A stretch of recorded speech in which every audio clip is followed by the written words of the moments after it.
আমি তখন খুব চিন্তা করলাম, একটা জিনিস মাথায় নিয়ে আমি গল্পটা রেডি করেছিলাম যে একদম মানে একটা নির্ভেজাল কমেডির ছবি, মানে নির্ভেজাল আনন্দের ছবি, যেরকম বলে না সবাই যে একেবারে ওই প্রিজারভেটিভ ছাড়া আমি একটা আনন্দ দেওয়ার জন্য এই সিনেমাটা বানিয়েছি। এখন সেই আনন্দ দিতে গিয়ে একা একা তো আর আনন্দ দেওয়া যায় না।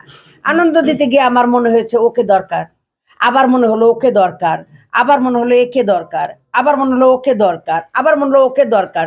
তারপরে আমার মনে হলো সমাপ্তি ওয়াদুদকেও আমার প্রয়োজন, চরিত্রের প্রয়োজনে। তারপরে দিলারামা কাজ করেছেন, দিলারামার জায়গায় কাজ করেছেন, উনাকেও আমার প্রয়োজন ছিল। মিঠু একটা সুন্দর ছোট একটা চরিত্র করেছে, বাট খুব ভালো করেছে।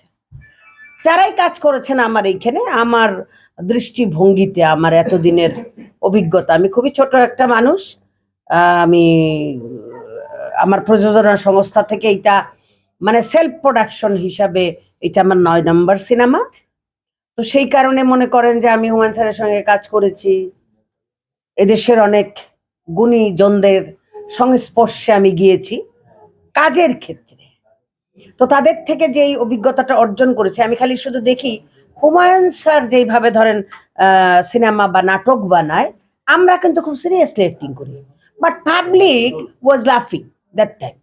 তো এরা এত এনজয় করে, আমার তখন থেকে একটা মনে হয়েছে যে কিভাবে আমরা সিরিয়াস থাকবো এবং লোকেরা হাসবে, এইভাবে যদি আমি একটা চলচ্চিত্র নির্মাণ করতে পারি, তাহলে মনে হয় দর্শকরা হয়তো আনন্দ পাবে এবং হলে এসে সিনেমাটি দেখবেন এবং এনজয় করে চলে যাবেন।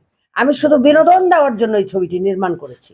আমার এই ছবিতে কিছু একটা মেসেজ তো থাকেই, ওটা আছে, কিন্তু নর্মালি আমি 100% বিনোদনমূলক একটি বাংলা চলচ্চিত্র নির্মাণ করেছি। যেহেতু এই সিনেমার প্রযোজক আপনি, জি, প্রযোজক হিসেবে, নায়িকা হিসেবে আপনাকে